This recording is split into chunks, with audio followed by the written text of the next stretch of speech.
So we're going through, it's called the Dudley Tunnel. It's called the Dudley Tunnel because it's a tunnel and it's in Dudley. You're local, anybody local? Nobody? Do I sound black country tonight? Yeah. Good night. Can you understand me alright? Yeah. Ah, that's good. Right, so we're making our way through the tunnel.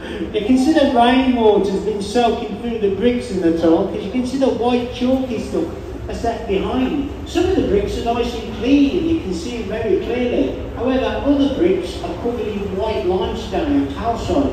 Now this is the areas of the tunnel that get wet. The rainwater drips and pours through the bricks, washing limestone and calcite through the brickwork. Now the limestone and calcite is coming from the dirt, it's in the soil, so when it rains it washes limestone and calcite through the bricks with the rainwater. The square holes in the sides are called weep holes, and the weep holes are there for drainage, so the rainwater soaks through the weep holes, leaving limestone and calcite on the bottom. The Eiffel Tower now, folks. Ooh, the Eiffel Tower. It's called that because you'll get an eyeful if you look up here. It could be up there sometimes. Right, so we're coming back outside. On the left-hand side is flooded mine. You know, I ain't going to tell you why it's called that. It's just, well, it's a mine and it's flooded. Flooded mine, left-hand side. Tipton mines on your right. And both limestone mines. In fact, two of the oldest in Dudley. You can see how a boat would have been tied up outside each mine and the boats were filled with limestone. It did have a roof on it. Whoever the miners blew the roof off 180 years ago. Right, now, they blew the roof off because it come in a bit unstable. In fact, a part of the roof collapsed, killing the foreman in Churchmill Basin. So the miners decided to blow the roof off just to be on the safe side. Turning left into Castlemilk Basin, on the right hand side you'll see a tunnel called the Reyn's Nest Tunnel. Now the Reyn's Nest Tunnel goes for a third of a mile into an hill called the Reyn's Nest Hill. And now the Reyn's Nest Hill tunnel takes you into the Seven Sisters limestone mines. It's been 1928 when a boat last went down there. And hopefully in the future, with any luck, we'll go down there again. It's just going to cost us £28 million to reopen. On the left hand side is a cavern called the 144 cavern, because it's 144 steps up the steps to get to the surface. In fact, it's so big in size, you can get St Paul's Cathedral inside it. So some caverns are absolutely massive. The one next door is bigger than this one. You can see above your heads the pillars that hold the roof up, and above the pillars that hold the roof up is the upper gallery where the miners dug out the drift mine into the side of the hill. Once the drift mine was dug out, the floor of the mine was removed and the miners would come down between the pillars to dig this out by hand. Just at the back there you can actually see the entrance to the surface. You can see the metalwork and the light shining through the sheets. Just imagine the wind blowing through there and blowing around these columns, making a singing noise. Must have sounded amazing 200 years ago. Down on the right hand side, let me just knock off the lights, because I'm going to show you Earth's cavern. I'll put the light back on now, I've gone past it. Sorry, I'll get blinded. So on the right hand side you will see Earth's cavern. You can see the miners working in candlelight, and you'll also see Marmite Arthur. Arthur there, loading the boats with limestone.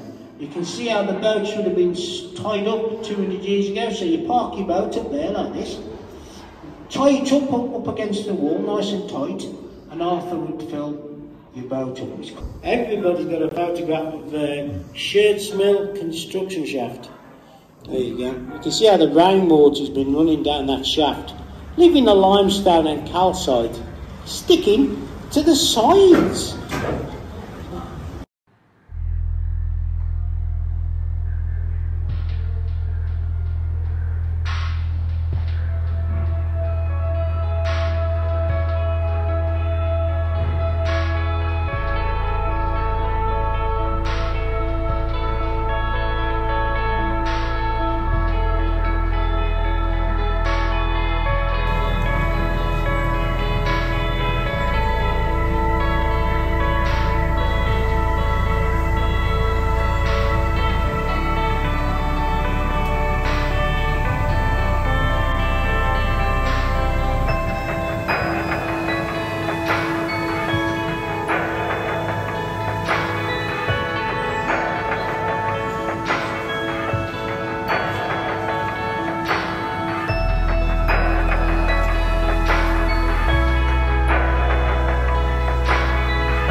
So you're looking for a new motorcycle today?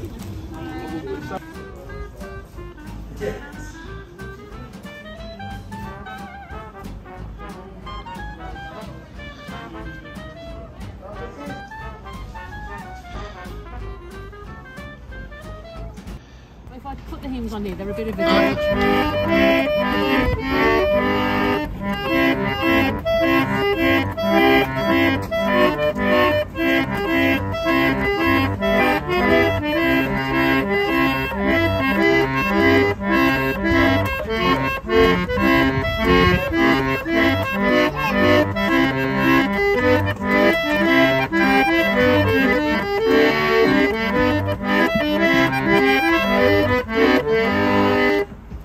Brilliant, thank you. 1875 and still working. 1875. Kept Wow. on those steps done. That's cool, isn't it? That's Yeah. brilliant.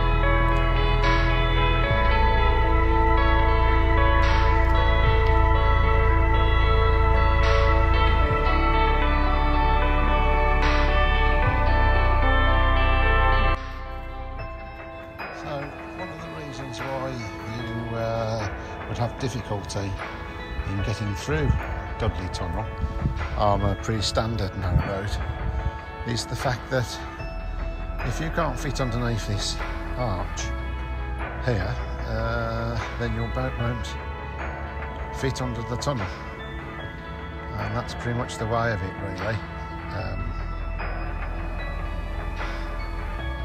As you can see, I mean, from the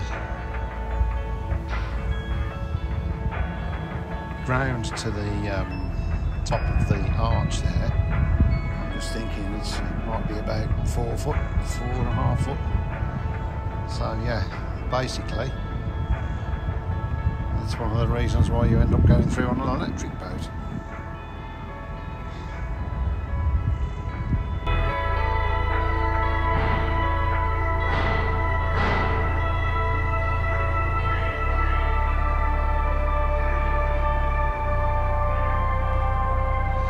So there we are, that was the Black Country, and what an absolute wonderful time we've had in there, what with the tunnel and in the museum itself.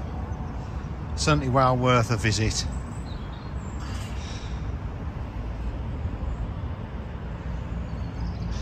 Now it's on to Wolverhampton. All aboard.